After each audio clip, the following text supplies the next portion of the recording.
Welcome back to Newsroom. I'm George Howell. The UN Security Council is set to meet on Monday over the latest wave of violence in Jerusalem and in the West Bank. This after another Palestinian was killed on Saturday in clashes with Israeli forces. Officials say 3 other Palestinians were killed in clashes the day before, as were 3 Israelis in a West Bank stabbing attack. We get more on this story with CNN's Oren Lieberman following the story live in Jerusalem this hour. Oren, have there been new arrests in the West Bank?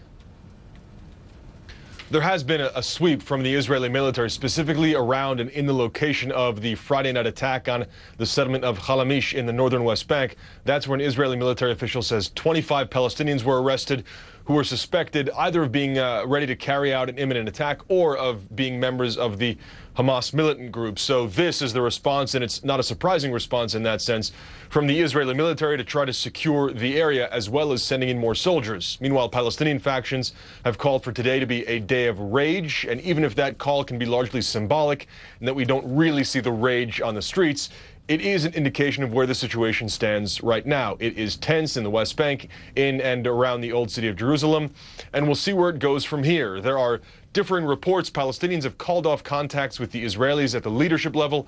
Does that include security coordination? That Israeli military official says they're trying to see exactly how much of the security coordination has been cut off, and that's critical to the safety of both sides here. So everything is right now sensitive. Today, as are the next few days, are critical days here, George.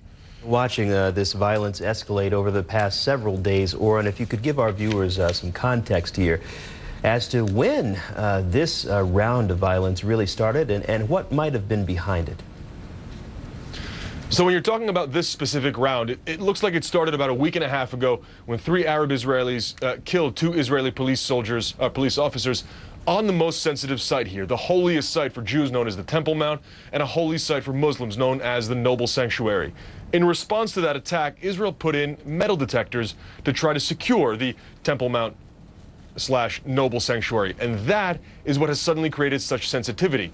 It's not about the metal detectors, it's about who controls the holy site, and now it's Palestinians and other Arab actors in the region, other Arab states in the region, who say the Israelis are trying to take over this holy site, and that's why this is so sensitive, because it's not about metal detectors, it's about a holy site. We've seen repeated clashes in which Palestinians have been killed.